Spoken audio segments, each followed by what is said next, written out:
Find my glasses. I don't know. Guess I'll wait till somebody goes on there. Hi. Hey guys. Tonight we have Brian McCarty on. I think he just hopped on right now. I'm really excited about this one. Hold on, I'm gonna pull you in, okay, Brian? Hold on. All right. Well, Brian, he's a photographer. Hi. Hello. What is up? Okay, so How's it going? he has done. You've been doing toy photography for 20 years, right? Like more than 20 years, probably like 30 if you include me as a young student. Oh my gosh, it's so crazy. So okay, I just tell everybody. So when I came across when I came across you, like somebody had actually. It's so funny. It's totally out of like the element of toy photography that I actually heard about you, and when I did, I couldn't believe that you even existed. I just started getting into toy photography. Thank you. No, it was just I ever since I started going, I started about a year ago, and I know people who've been doing it for about 7 years, and I always, it's all about kind of selling toys, and a friend of mine, he does something called With Toys in Mind. It's for people who have who have mental health issues. I have depression and anxiety. So when I saw his toy photography, I was like, there's more to this than just that. And so like in my head, I'm like, this could be like, this is something that I can actually do. Like, I would love to do like art galleries or something like that. Like, this is a whole idea I thought was thought up in my head. Like, nobody's ever done this. Meanwhile, I come across you and you've been doing it for years. And there are people who've been doing it much longer than me too. So yeah. That is so crazy. That is, I'm like in awe of that. And then I went and I read more about you. And your history in this is really impressive. I mean, you've done stuff for Disney, you've done stuff for Adult Swim, Cartoon Network, Nickelodeon. I mean, that's just a portion. A Kid Robot, like, it's crazy. And not only that, but you've had like publications with the Washington Post, New York Times. It's crazy. And even like you went even I think it was like Huffington Post, Italy too, like Huffington Post, U.S., Italy, Paris. Yeah, it's heard a lot. Like the publication history is a couple pages long, and it sounds real neat, but I'm just me. Yeah, and it's doing all this stuff through toy photography. It's so much deeper. It can go so much deeper than people realize. At least I didn't realize. Well, I thought I was the only one who realized that, and it's not the case. I'm not as smart as I thought I was. None of us are.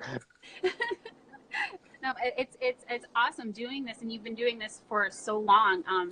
I would love to know more about you. What got you started? Why toys? What got you started? I know you went to school for photography for a while, so I mean, was it like a thing that you just decided toys, or like? No, I started playing around with toy photography at like age 12.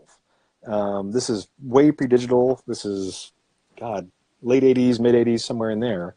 And I started playing with my mom's old like Yashica Mac camera and Kodak gold film processed at Walgreens. And I just kind of did whatever. And the shots weren't great, obviously, but I had a lot of fun. And over time, as photography became a bigger thing to me, I kept experimenting and kept up with it. And I, of course, shot other stuff. I shot with my friends. I shot sports stuff. I shot theater. I shot whatever. But I kept coming back to toys. And finally, in my second year at Parsons in art school, I decided, this is what I want to do. And at the time, there wasn't a community. The internet didn't really exist.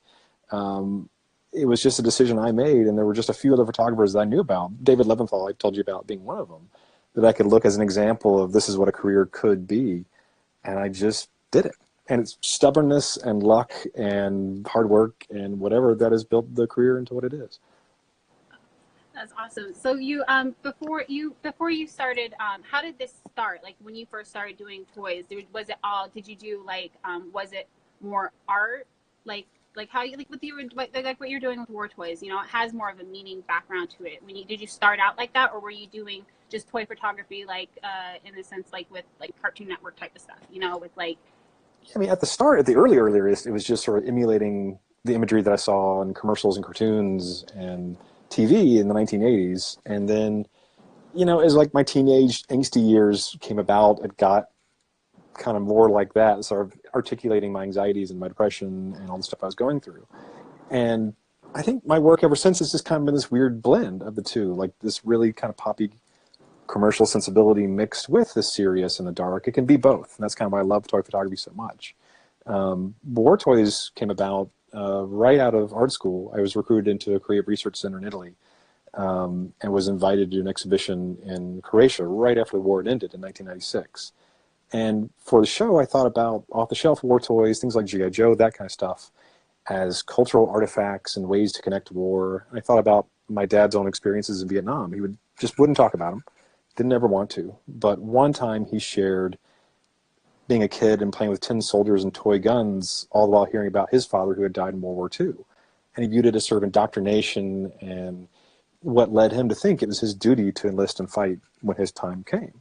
It was a little bittersweet for him. And so for the exhibition, I shot reenactments of his experiences in Vietnam relayed to my mother in letters he'd written home.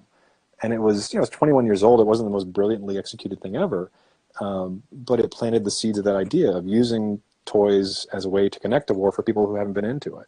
And over many, many years that followed, it was about 15 years from that until I relaunched War Toys.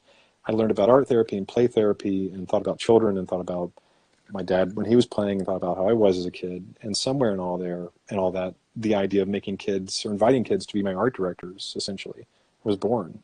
And then it took another year of research, and it's been 8 years now that I've been doing it, and it keeps growing and growing. And I'm proud of the work. I'm excited to see where it's going, but it can be really challenging at times, for sure. What's your favorite part of doing the war toys? I know that there's a lot of meaning when I read the stories, the kids' stories, and seeing the pictures. I mean, there's so much in that, and then just being around that. What is your favorite part of it? And I know you said it's hard. Like, what makes it so hard for you to do it when you do it? I mean, it's hard going in and doing the interviews with the kids. I worked with a brilliant art therapist. Her name's Mira Saad. She's out of Beirut. She's the one who does the art-based interviews on my behalf. And I'm there to witness and talk to the kids and answer questions.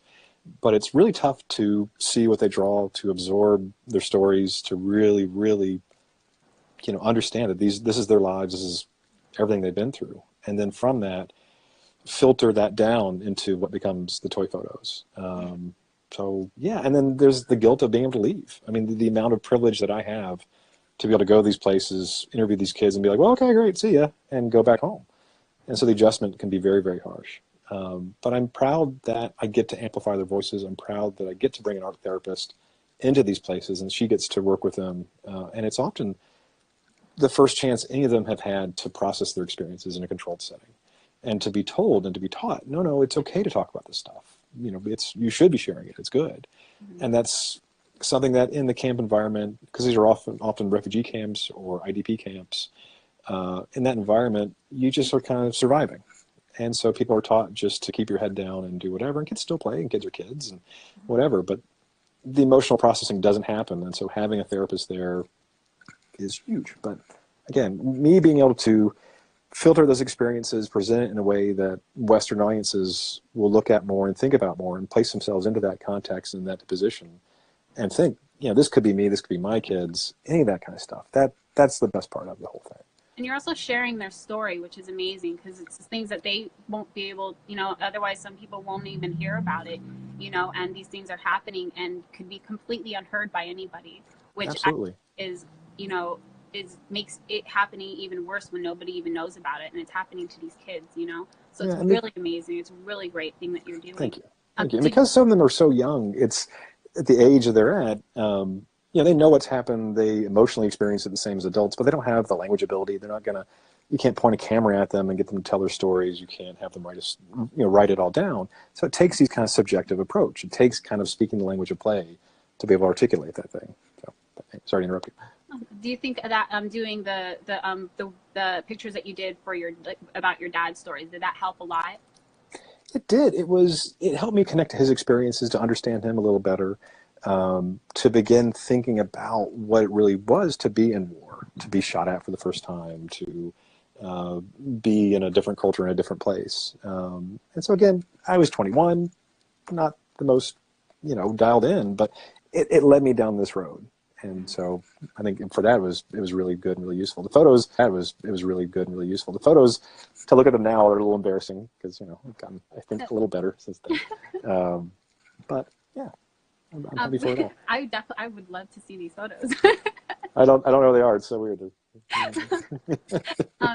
But I mean, when you look at them, do you still? I mean, seeing a lot of my pictures when I do them, I hate bringing things back to me, but I always have to talk about my experience with it. But like, my pictures aren't that great, but I mostly do it to convey the message. There's something deeper in it. You told me something that I am definitely going to always remember is the camera. The camera's only job is to get out of the way of the photo. Yeah, and that's not my quote. I'll say it again. I know. I stole it from someone else, but it's a great quote. It really is. And it's just, I always notice that when people are starting off, they get so obsessed with the equipment. And I get it. I mean, a different lens will give you a different look. A different camera will give you a different effect. These things are great, but they're tools. They're tools. And to get caught up in that really loses what photography is about, whether it's toy photography or otherwise. And I encourage anyone starting off just to use what you got. If it's your camera phone, great. If it's something you got more substantial, great too. Just don't stress it. Really don't stress it. And how long did you go to school for photography? I went for 4 years. I got my BFA. Okay. And learning that and then getting out and then from where you are now, is everything that you learned applied to that, or are there some things that you kind of just were like, okay, well, that's kind of just a little bit too, like you said, technological, or you know what I'm saying? Like, well, it's funny. I went through, 92 to 96, and it was the early days of digital. We were the first class at Parsons that was made to do Photoshop. And this is Photoshop 2. This is pre-layers. And even before that, we were doing something called the Kodak Premiere system, and it was so slow. Like, you could move things like 5 pixels, and you go outside and have a cigarette, and it wouldn't be done yet, kind of thing. But anyway, I digress. So we were the first class to be forced to learn all this stuff, and I was such an arrogant little shit, as only art school students could be. I led a revolt that I'm still friends with the woman who was chair, and she does not let me forget this. I led a revolt of all the photo students saying, we're photographers, we're not technicians, and we don't need to know these things.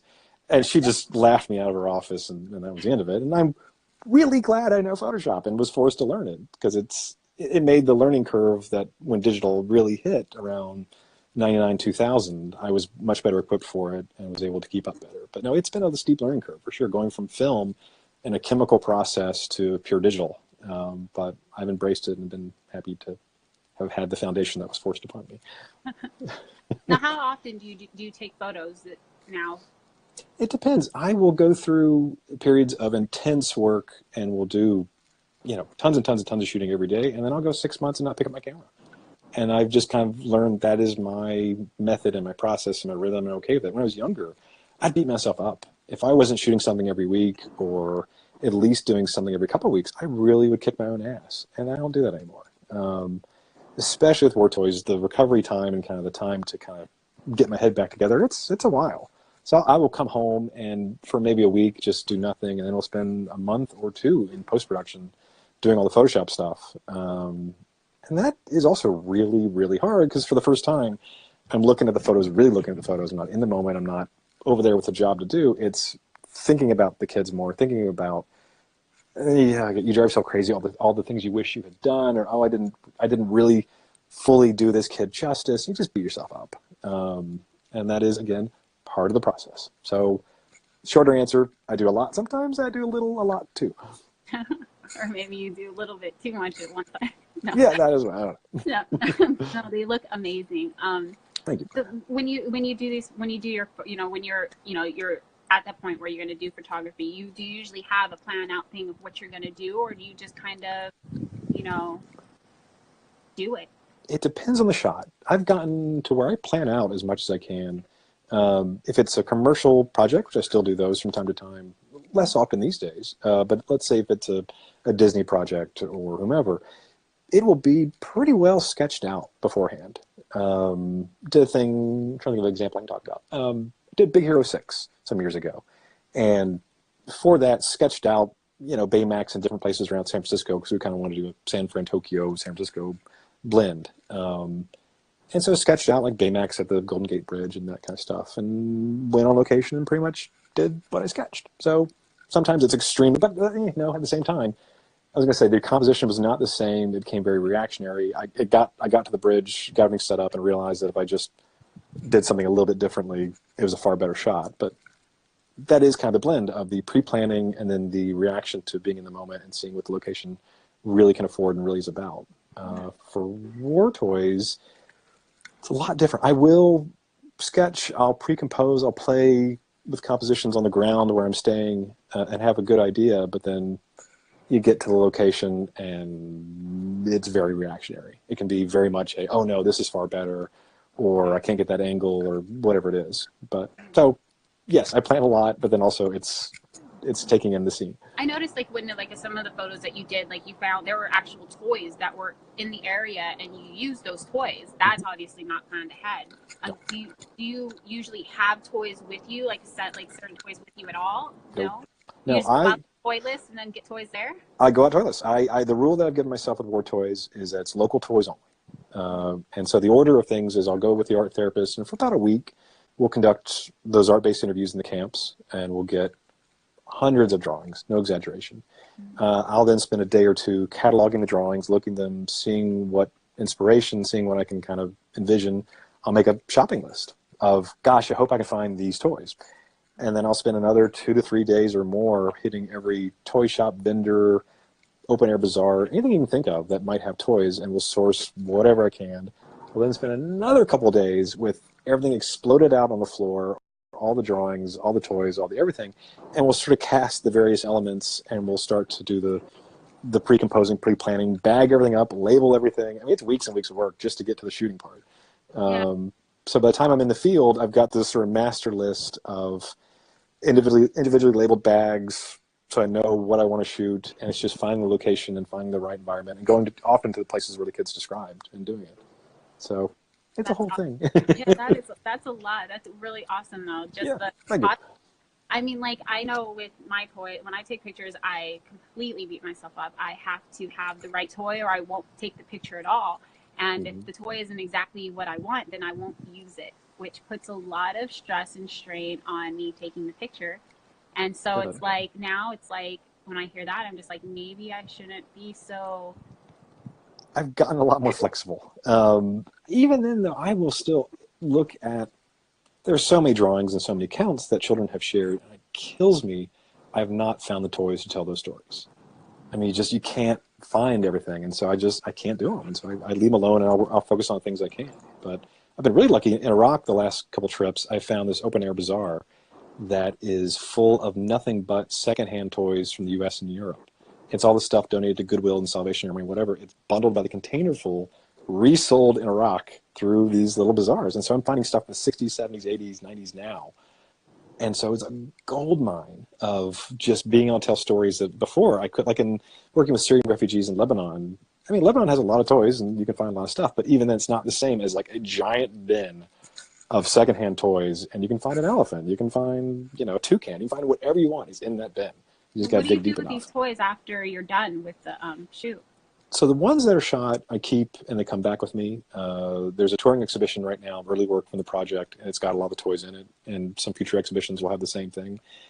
To get the couple toys I use for the shots, I'll overbuy by like 10 times. And everything that's not used gets donated to the NGOs that I work with and then distributed to the kids. So, but if I've shot them, I keep them because they've usually been modified or glued or drilled or whatever, and I can't give them to the kids. And number two, I think for the exhibitions, having this sort of artifact in a way is important to tie the photos and the drawings and everything all together. And then before you did the war toys, the other work that you've done, how did you, obviously it's a whole different process, probably different equipment, I'm guessing as well. Not really, not the same. Yeah. What do you use for your photography when you go out?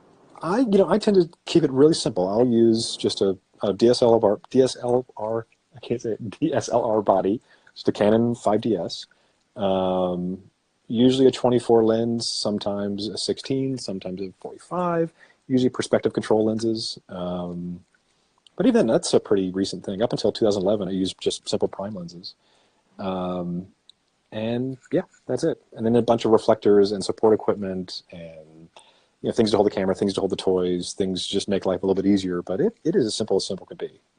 I try to keep the gear to a minimum. I try to keep it where it's not complicating things. Around with you, right? So you have that too. Yeah, I mean, my bag's about 30, 35 pounds, which is more than I'd like it to be by a lot. Yeah, because I do the same thing every photographer does. So after my speech about not overthinking gear, using what you have, I'm still the idiot that's like, well, if I don't take this lens, I'm going to need it, so I got to take it. So like, there are like 3 lenses in my bag. I don't think I touched them the last trip. I think I used maybe one of the lenses once. And it's just like, oh, I'm such an idiot. So I needlessly carry a good probably 10 pounds.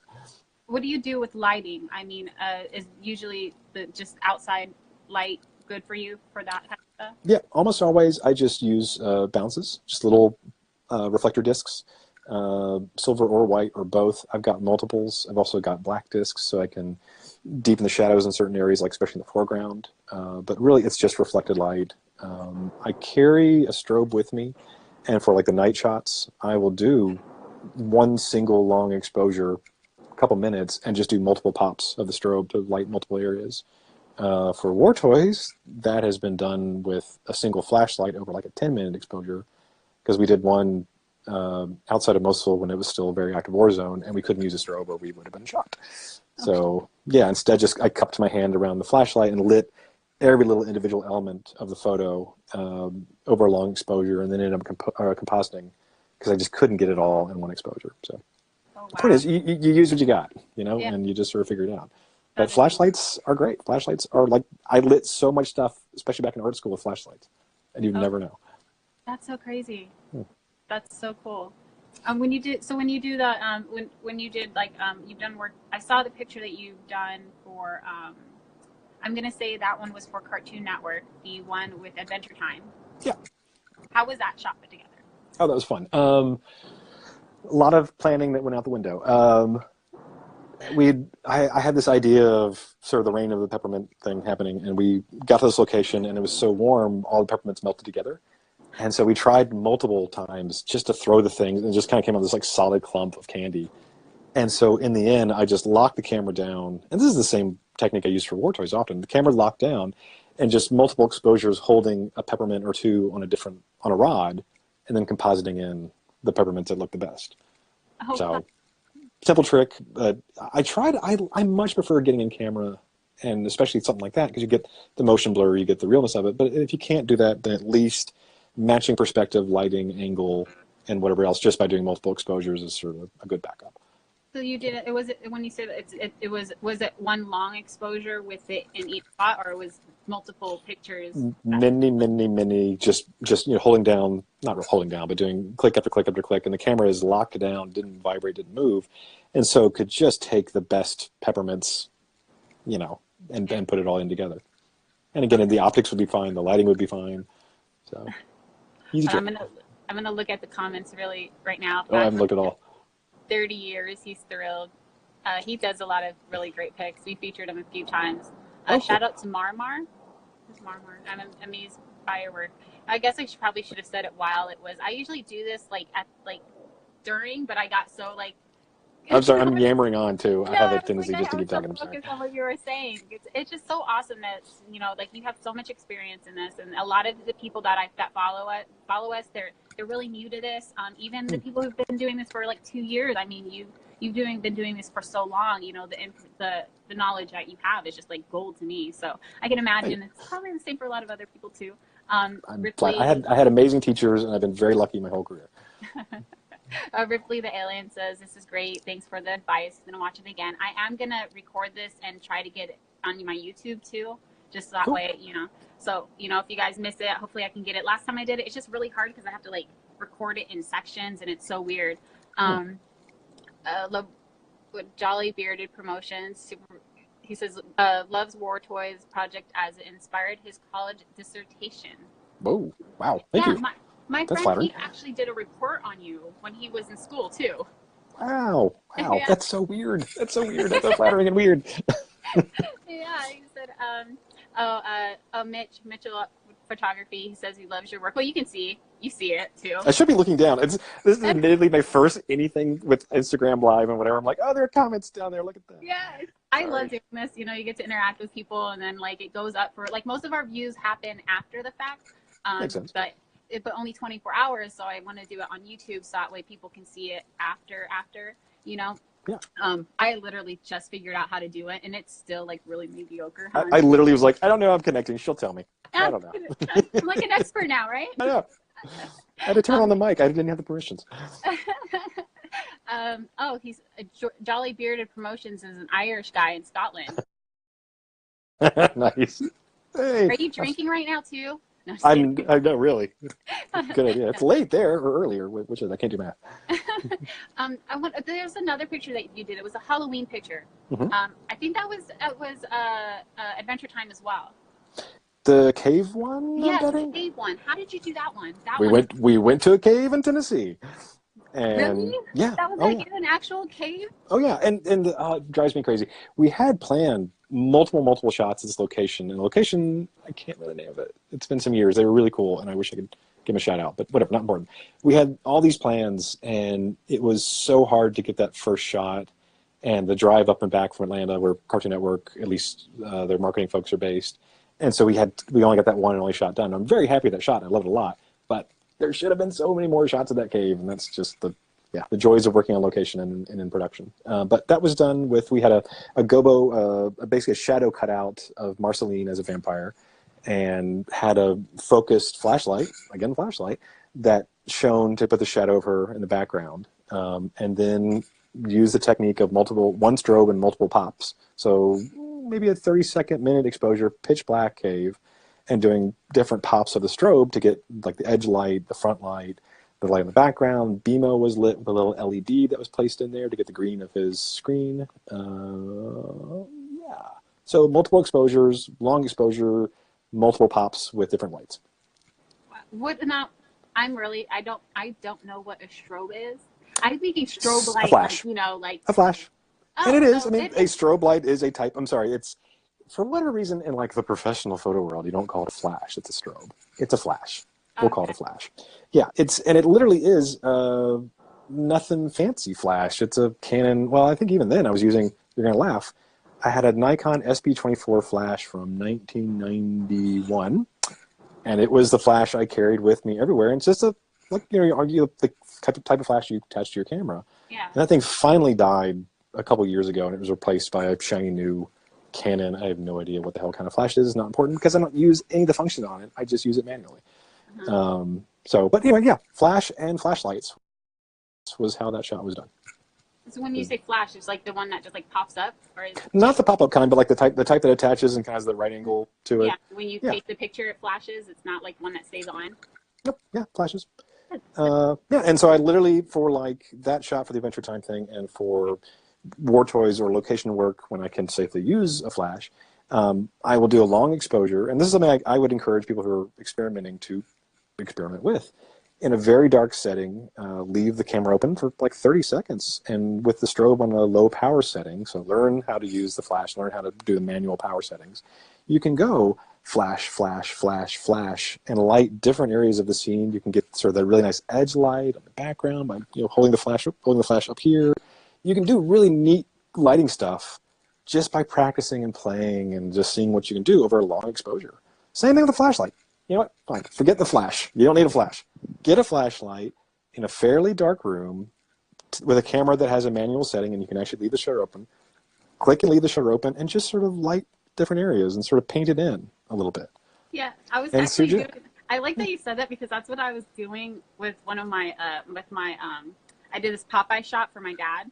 And I had to do it in the dark, but like I that's what I was doing with this light that I had, like just kind of like during the flash, during the exposure, like just kind of like doing that with the light, and then it lit more areas without it just being, concentrated on one spot.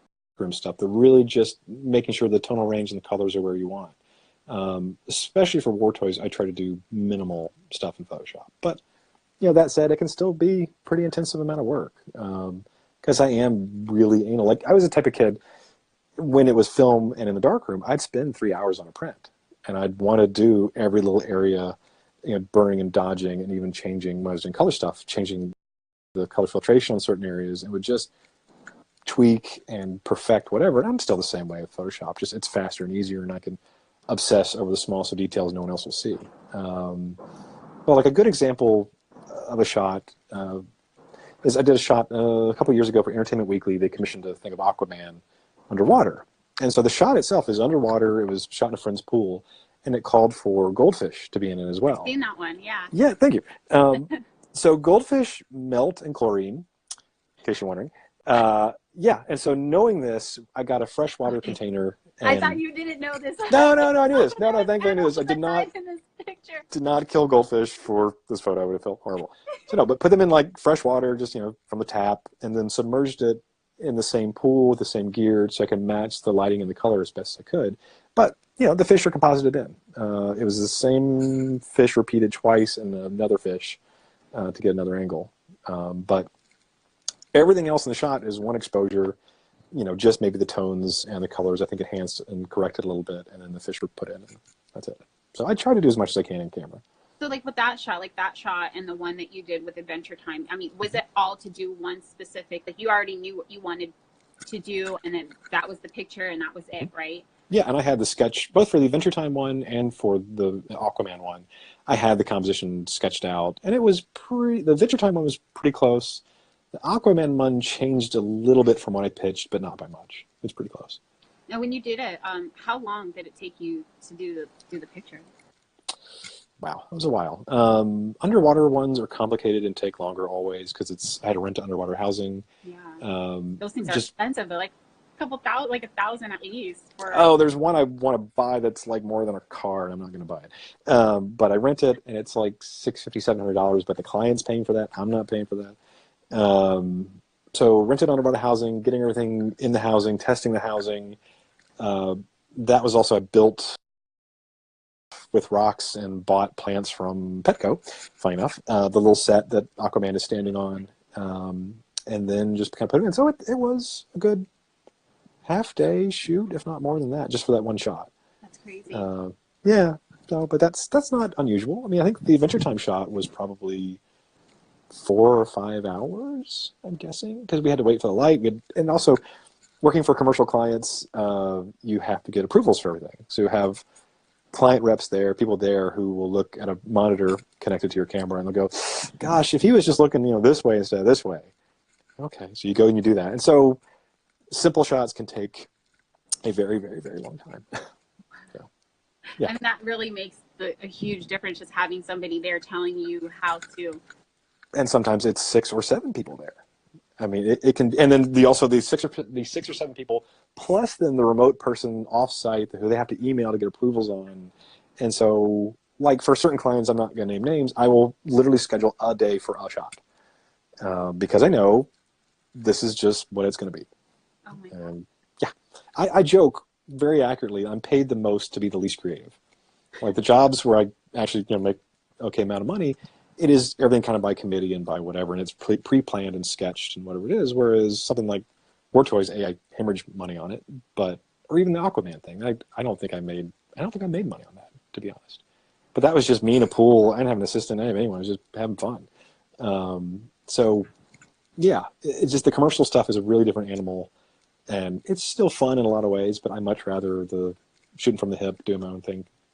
Stuff. Mostly now your photography is focused on War Toys, right? Very much, yeah. Yeah, it is taken over my life in many, many ways, and some other ways I can't wait to talk about, but I can't yet. So yeah, the commercial work, I still will take the occasional commercial job when it comes my way for sure. But I don't spend time marketing for that. I don't spend time cultivating clients like I did. War Toys is my life, pretty much. Now, what is War Toys exactly? I know this is the first time I've heard about it. What is it exactly? So it has been a photo series, and just a personal photo series, self-funded for the most part. I would go do a big project for Disney or Nickelodeon or whomever, and would take the money that I made and turn it around and go put it right into War Toys, and would hire the art therapist and pay for the travel and do that kind of stuff. And it was, yeah, just what I did for a long, long time. After 8 years, I've decided that is not really sustainable, and I'd like to do more with the project. So I can say I'm forming a nonprofit. It's not done yet. But when it is done, I will be continuing the work of War Toys, the advocacy, the taking the photos, the exhibitions, those sorts of things, but building on it and doing more toy industry stuff, which is a little bit harder to talk about yet. But I can say I got a Fulbright a couple years ago to go look at toy manufacturing in China for the really, really, really super inexpensive, cheap stuff that you find in war zones. And so one of the goals of the nonprofit will be to influence the designs of those toys in very small, positive ways to affect play patterns, to promote resilience recovery, different ways of thinking, that kind of stuff. So long-winded story. So War Toys is evolving into bigger stuff, but it will always be a photo series, and it will always be meant to communicate children's perspectives of war and promote different ways of thinking. So right now, are you the pictures that are there like, where do people find the pictures for War Toys? Is there like a website, or is there like a gallery that you do and right now, or are you still taking the pictures and still putting it together? I mean, what is it? It's a little bit all of the above. There's a website, wartoys.org, which leads to wartoysproject.com, and soon those will either switch places or separate, or haven't quite decided yet. There's my personal website, brianmccarty.com. There's my Instagram feed, so I'll release stuff from time to time. There's a touring exhibition. Next is in Saginaw, Michigan, later this year. It's been in Houston, Little Rock, somewhere in Utah. I should remember this, but I don't. There's an exhibition coming up in Belgium in 2021. There's other things I should remember, and I can't. There's a lot. It's the complete series isn't anywhere you can see it, but I'll drip and drab and release it as I go. I plan on doing another book. There's a book out there. It's really a catalog from the touring exhibition. Oh. But I plan on doing a proper book and some other things, but just waiting for the right time. Wait till I feel that the series is a little more done before I do that. Okay. When a lot of the publications that you had, was this doing War Toys, or was this from War Toys that you? For the most part, yeah. I mean, before War Toys, I spent many, many years immersed in the designer toy, art toy, whatever you want to call it, world. Urban Vinyl was a phrase for a while. And that's the Kid Robots and Strange Co. and a couple other companies that are no longer around. And I had a great time. I had great relationships with the artists who made the toys, Joe Ledbetter, Luke Chu, Amanda Vizelle, Michelle Valgura, I could go on and on and on. These amazing, amazing, talented, brilliant artists would trust me with their creations. So they'd make some cool plush or vinyl or whatever, and I'd go out and kind of do my thing. And for many years, that was my career, my life. And so a lot of the publications were from that. There's a monograph called Art Toys that came out in 2010 from Baby Tattoo Books. And it was the publishing of that book that made me kind of look to what next and start War Toys. Because the financial collapse of 2008 had really taken out the legs of the art toy world and changed it quite a bit. It's still around. It's still doing great. It's become much more resin creations and people doing their own thing, and I think it's amazing. But I really loved it when it was still vinyl and made in factories and manufactured, and really taking what was an industrial process and making it into a medium, an artistic medium. So anyway, it became my excuse, a good excuse, to do more of my own thing and do War Toys and end up where I am. And when you say resin-based rather than factory-based, what do you mean? So the folks who are doing the resin things now, they can sculpt something at home. They can then mold it and cast it in resin, so just a plastic that they pour into molds at home. Mm-hmm. And so they can make limited editions. And with resin, in that process, you get more detail. You get a better sculpt in a lot of ways. But I'm just a sucker for vinyl. I'm a sucker for things that feel like factory-made toys. And some of the resin folks can do that, and they're very skilled at it. But it's a conceptual thing for me. It's just, I prefer knowing it came from a factory. Now you personally, do you have a lot of art? Like, do you collect toys or anything? Were you ever is that? Oh yeah, I mean the whole toy photography thing happened originally like age 12-ish is when it first started, and continued because, at that age you're kind of supposed to start thinking about not playing with toys anymore, and so on and so on. And I didn't want to, and so photography was like the perfect excuse at first, just to keep buying toys and keep collecting and keep whatever. And so it just so happened, this is ridiculous. Yeah, there's stupid amounts of stuff. And so yeah, my collection I've actually thinned it out significantly in the last 2 years. A huge chunk got donated to the Strong Museum of Play in Rochester, New York. It is an amazing museum. It is the home of the Toy Industry Association Toy Hall of Fame. It's like 200,000 square feet of toys. It's amazing. You have to go. And I keep donating more and more. I'm actually going to ship out another big box of stuff, I think, tomorrow or Tuesday. because it gotten to where I've got an entire storage locker full of toys. My house looks like a rich fourth grader lives here. And I'm like mid-40s, so I'm feeling like just at least curating it a little better. That's kind of where I'm at. And getting it to the museum is great because it represents, I'm donating this stuff, especially from the art toy world and the designer toy world, because I want that represented in their collection. I want to, the people who trusted me with their creations, who were great friends, I want their stuff preserved. And it's a nice thing to do, and I feel good doing it. So, yeah. Now, you still have, is there, like you say, you keep donating your toys. Is there anything that you refuse? Like you refuse to ever? Well, what I did with the museum even is I went through my storage locker and everything in my home, documented it all, did a white background, just one by one, photographed everything, sent it to the museum and said, hey, whatever you want, it's yours. I'll give it to you. And then they called me on that bluff. And they're like, oh, we want this and this and this. I'm like, maybe not that one, but what about this one instead? And so there's a whole bunch of things that when confronted with actually getting rid of it, I was like, well no, that's mine. You can't have that yet. So no. And then also the other really guilty admission is, I think it was September, October, a couple years ago that I sent the main burst of stuff to the museum. It was hundreds of pieces in a couple boxes. It was heavy as hell, and I cleared out so much. I was like, oh my God, I have all this space now. And then went back to southern China in October of that year, and I filled up my suitcase. So it's just, it's a disease, and I'm sure no one out there can relate to me at all about this. Oh, everybody, yeah, totally. Every one of us can relate to this situation completely. Yeah, so no, I'm a giant toy geek, and I will always be a toy geek, and the toy photography, thankfully, has been an okay career to justify my toy geekdom. Yeah. That's how I feel too. It makes me, I look at what I'm doing, I'm like, why am I really doing this? Because I want to play with my toys. That's all it is. There's nothing wrong with that, but it's nice to kind of legitimize it and, these are props. And they're tax write-offs. They're all tax write-offs. I'm taking pictures of them. It's all about the art. Totally about the art. Yeah, all that thing that I bought, super business-oriented. Yeah. No, but is there one specifically? There's a toy that you just know that you will probably never get rid of. I mean, I've got my stuff from childhood for sure. That didn't even offer that to the museum. Really, what would be the top though? I don't know. It's a tough one. It's like choosing a favorite child. How do you do that? Yeah, I know. I mean, really. Just don't want it have to be the top, but one of them that that you probably will never give up. I'm looking around my room. I actually love my KAWS bootlegs. I bought a bunch of, for a bit fully, bootlegs in China of KAWS stuff that I could never begin to afford, and I really like them, and they're worth $1.50 probably because they're not real, but I love them. So really? Oh yeah, oh totally. So your favorite ones are bootlegs, man. They're bootlegs because they're awesome, and I feel bad, but I mean, it's not like they're available anymore. He sold them all. I don't feel like I'm stealing from him. That's true.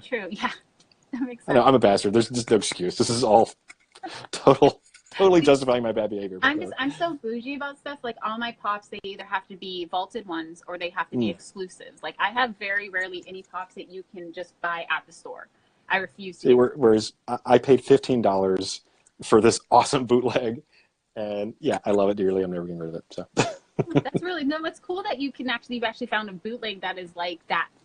Cool, because I think I've bought. Oh, he's lopsided. I mean, he still kind of stands, like this, but I don't care. It's still awesome. I think I have one bootleg, and it's Woody from Toy Story, and I ended up making him into a lamp. Nice. That's actually really cool. Yeah, that's good use. It actually looks really good. I made the lamp, and then I put made a little wood floor the bedroom, and yeah, it looks really good. So very nice. Yeah, it's the only bootleg.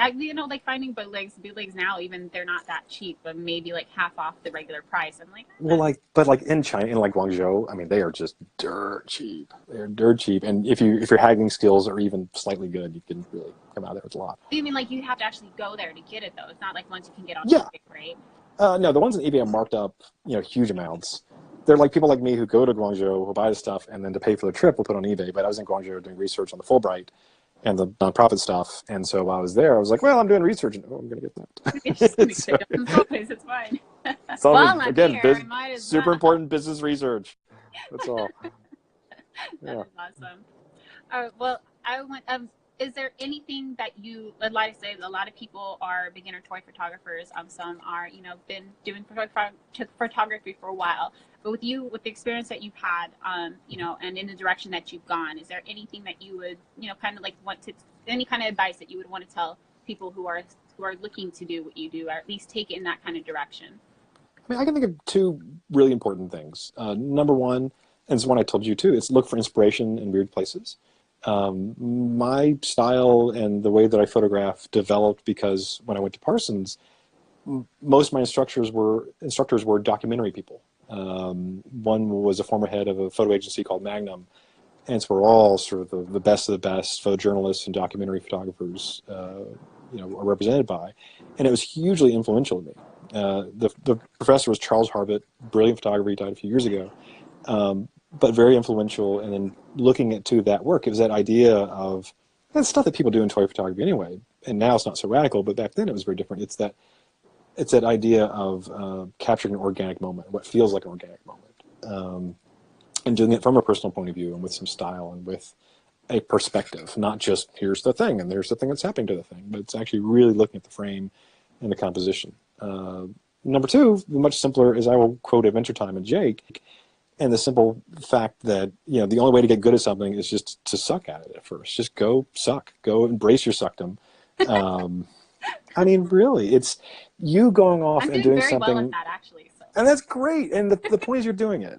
I mean, really, it's if you think that you have to be amazing out of the gate, it's just, you're going to drive yourself crazy. And like, perfectionism is a thing I struggle with, so I get it. But the fact is you're doing it. If even someone tells you your stuff is shit, whatever, let's see what they're doing. You know, whatever. My belief and my experience is that any professional, any artist, any someone who is experienced and does do work that you admire, they probably will be sympathetic and understanding to you sucking really hard for a while, because they sucked really hard for a while. We all did. Everyone does. The point is just to keep going, keep shooting, you know, keep doing stuff, and you'll be a little bit more proud of yourself. And you're like, oh, I can't believe I did that. And then you'll just kind of keep raising the bar. So keep going. Awesome. Thank you so much, Brian. I really appreciate My pleasure. I really appreciate, you know, the advice that you give me, and it's really awesome to have you on. Really Thank you. It's been my pleasure. It really is. All right, so it's War Toys. If you guys want to check it out, it's on. You can check out his website, brianmccarty.com, or wartoys.org, or follow him. Wartoys.com is a really nice guy who sells like military toys, who gave me wartoys.org because he's really cool. So wartoys.com if you need war toys, but wartoys.org for my work. Awesome. And you said that you have a book out right now, right? There's a monograph, or sorry, not a monograph. There's a catalog from the touring exhibition. It's just work from Israel, Palestine. There's also another book called Art Toys. That's much more accessible and happier work. And it's for sale, I think, on Amazon even. I don't know. Are they both on for sale at Amazon? I'm pretty sure Art Toys is on Amazon. I don't think War Toys is anymore, but both are available on my website if you really want to go. Whatever, right. And that money will go to War Toys. Awesome. Awesome. All right. There you go. Thank you so much. My pleasure. Thank you guys for coming, for joining us, and have a good night. Night all. Bye.